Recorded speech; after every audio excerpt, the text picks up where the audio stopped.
Assalamualaikum warahmatullahi wabarakatuh. Apa kabar sahabat-sahabat semuanya? Semoga sahabat-sahabat semuanya senantiasa dalam lindungan Allah Subhanahu wa taala.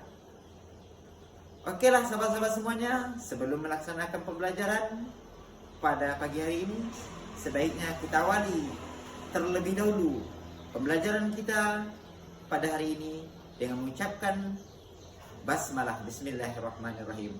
Baiklah sahabat semuanya, pada pertemuan ini kita akan membahas mata pelajaran fikih kelas 7 bab 2. Akan tetapi sebelum kita masuk kepada materi, terlebih dahulu sahabat semuanya mencermati peta konsep dan gambar yang ada dengan tujuan mempermudah pemahaman kita terhadap suatu materi yang akan kita bahas.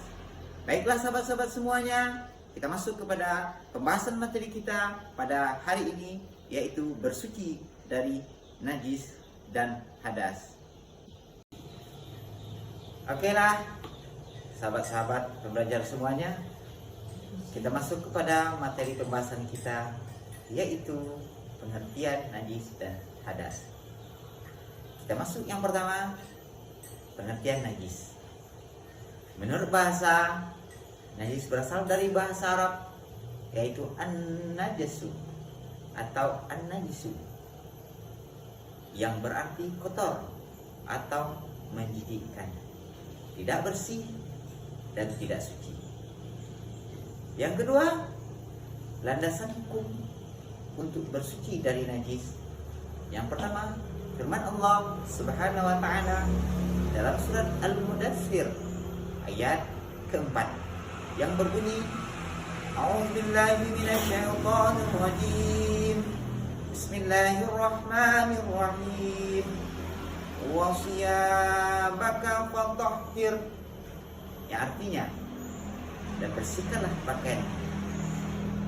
Landasan hukum yang kedua yaitu Nabi Muhammad SAW bersabda, Innakum qadimuna ala ikhwanikum fa aslihu rihalakum wa aslihu libasakum hatta takunu ka'annakum syamatun fin nasi fa innallaha la yuhibbul fuhsya wa la tafahhusa.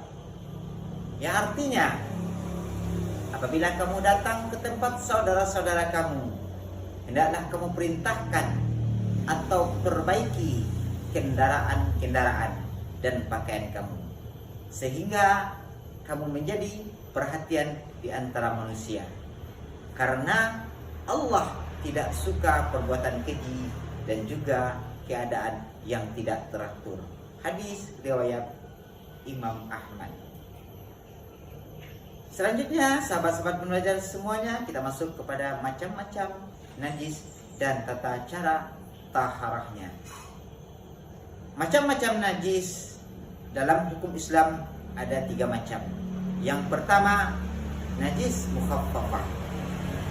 Najis mukhaffafah adalah najis ringan, seperti air seni bayi laki-laki yang berumur sebelum 2 tahun dan belum makan apapun kecuali air susu ibu. Yang kedua, najis mutawassithah adalah najis pertengahan. Contoh dari najis mutawassithah ini adalah air mazi dan air wadi, yaitu air yang keluar dari kemaluan laki-laki maupun perempuan. Yang ketiga adalah najis mughallazah. Najis ini disebut juga najis berat. Najis ini berasal dari 2 binatang, yaitu anjing dan babi. Adapun tata cara taharahnya, yang pertama najis mukhaffafah. Cukup memercikkan atau mengusapkan air pada permukaan yang terkena najis. Yang kedua, cara membersihkan najis mutawassithah. Najis mutawassithah terbagi kepada 2 macam. Yang pertama, hukmiyah, yaitu najis yang diyakini ada tetapi tidak nyata wujudnya, baunya, dan rasanya, seperti air kencing yang sudah kering yang terdapat pada pakaian atau yang lainnya. Cara mensucikannya cukup dengan mengalirkan air pada benda yang terkena najis. Yang kedua, ainiyah. Najis ainiyah adalah najis yang tampak wujud zatnya dan bisa diketahui melalui bau maupun rasanya. Cara mensucikannya adalah menghilangkan najis ainiyahnya dengan cara membuang dan menggosok sampai bersih dan diyakini sudah hilang zat, rasa, warna, dan baunya dengan mengalirkan air yang suci. Kita masuk kepada najis yang ketiga, yaitu najis mughalladhah. Cara mensucikannya melalui beberapa tahap, yaitu dengan cara membasuh sebanyak 7 kali. Salah satu di antaranya menggunakan air dicampur dengan tanah. Oke lah, sahabat pembelajar semuanya, kita masuk kepada materi selanjutnya, yaitu hadas, pembagiannya, dan tata cara penyuciannya. Kita masuk kepada pengertian hadas. Hadas menurut bahasa adalah suatu perkara yang baru. Adapun menurut istilah, hadas adalah suatu keadaan seseorang yang dianggap tidak suci menurut agama Islam. Orang yang sedang berhadas berarti orang tersebut tidak suci, yang mengakibatkan sholatnya dan ibadah lainnya tidak diterima oleh Allah Subhanahu wa Ta'ala. Sebagaimana hadis dari baginda Nabi besar Mustafa Muhammad sallallahu alaihi wasallam, an Abi Hurairah radhiyallahu anhu qala Rasulullah sallallahu alaihi wasallam, la yuqbalu salata ahadikum idza ahdatsa hatta yatawadda. Ya, artinya dari Habib Hurairah radhiyallahu anhu berkata, Rasulullah sallallahu alaihi wasallam bersabda, Allah tidak akan menerima salat salah satu di antara kalian apabila ia dalam keadaan berhadas hingga kalian berwudu. Hadis riwayat Bukhari. Hadas terbagi kepada dua. Pertama, hadas kecil dan hadas besar. Kita masuk kepada yang pertama, yaitu hadas kecil dan cara membersihkannya. Hadas kecil adalah hadas yang cara mensucikannya dengan berwudu atau tayamum. Seseorang disebut berhadas kecil jika ia mengeluarkan sesuatu dari dua lubang, yaitu dubur atau kobulnya, seperti buang air besar, buang air kecil, buang angin, menyentuh kemaluan tanpa alas, tidur nyenyak dengan posisi miring. Cara membersihkannya yang pertama berwudu. Secara bahasa wudu berasal dari kata tawaddu'a yatawadda'u,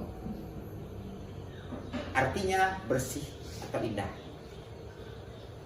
Sedangkan menurut istilah, wudu adalah membersihkan anggota tubuh dengan air yang suci, mensucikan untuk menghilangkan hadas kecil berdasarkan syarat dan rukun.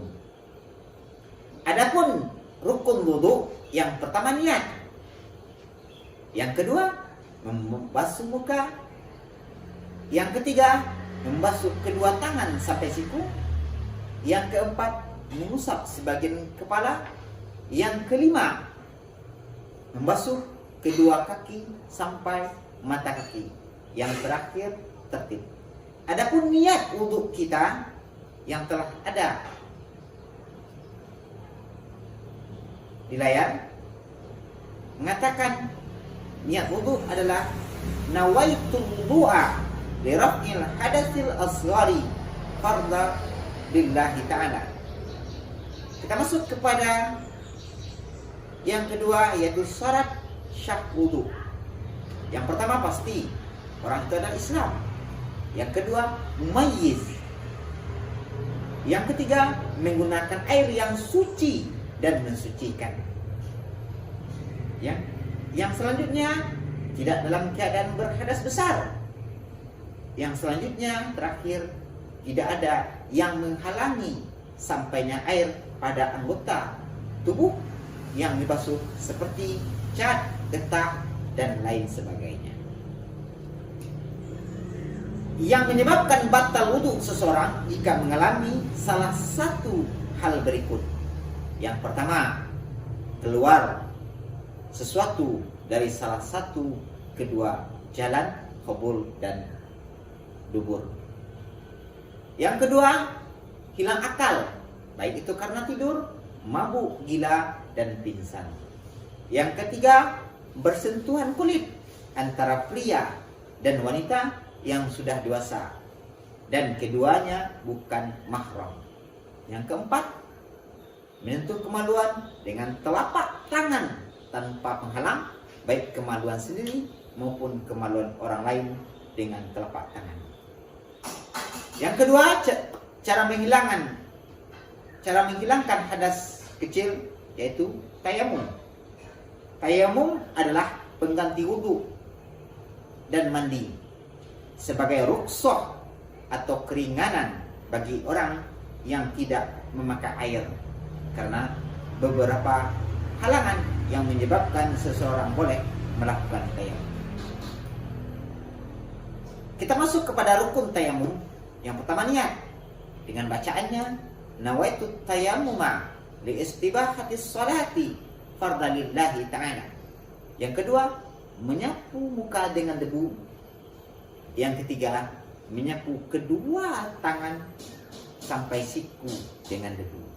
Yang keempat, tertib atau berurutan.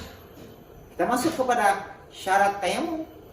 Yang pertama, ada halangan sehingga boleh tayamum. Misalnya sakit yang tidak bisa kena air. Yang kedua, sudah masuknya waktu sholat. Yang ketiga, sudah diusahakan mencari air dan benar-benar tidak ada atau tidak ditemukan. Yang keempat, menggunakan debu atau tanah yang suci. Yang kelima, menghilangkan najis sebelum melakukan tayamum. Berbeda dengan wudu, tayamum memiliki ketentuan khusus sebagai berikut. Baiklah, sahabat belajar semuanya, kita lanjutkan materi kita pada hari ini, yaitu hadas besar dan tata cara mensucikannya. Kita masuk kepada pengertian. Hadas besar adalah keadaan tidak suci pada seseorang muslim karena sebab tertentu. Cara bersuci dari hadas besar adalah dengan cara mandi besar atau mandi wajib.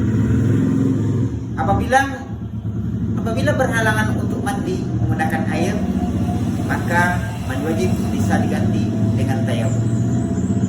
Yang kedua, sebab-sebab hadas besar. Yang pertama, berhubungan suami istri. Yang kedua, keluar mani, baik disebabkan melalui mimpi atau yang lain. Yang ketiga, haid. Yang keempat, nifas. Materi kita yang terakhir adalah hikmah dalam pelaksanaan bersuci. Yang pertama, hikmahnya menjadikan muslim yang sehat bermartabat. Islam melalui fikih memberikan ketentuan bersuci agar terhindar dari berbagai penyakit. Melakukan bersuci berarti kita telah membiasakan diri untuk hidup sehat, menjadikan manusia sehat dengan bersuci dalam ajaran yang sangat tepat dan seharusnya dilaksanakan oleh setiap muslim. Hikmah yang kedua adalah sehat bermartabat bersama lingkungan. Islam melalui Rasulullah SAW sangat memperdulikan air bersih secukupnya sehingga tidak sampai terjadi krisis. Oleh karena itu, Islam sangat memperhatikan kelestarian alam, termasuk manusia yang seluruhnya bergantung dengan air yang cukup, dengan cara membatasi penggunaan air untuk keperluan bersuci. Mungkin itu yang bisa kita sampaikan atau pembahasan kita pada hari ini. Terima kasih atas segala perhatian. Mohon maaf atas segala kekurangan. Mari kita tutup materi kita hari ini dengan bersama-sama mengucapkan alhamdulillahirabbil alamin. Terima kasih atas segala perhatian. Mohon maaf atas segala kekurangan. Wallahu muwaffiq ila aqwamit thariq. Assalamualaikum warahmatullahi wabarakatuh.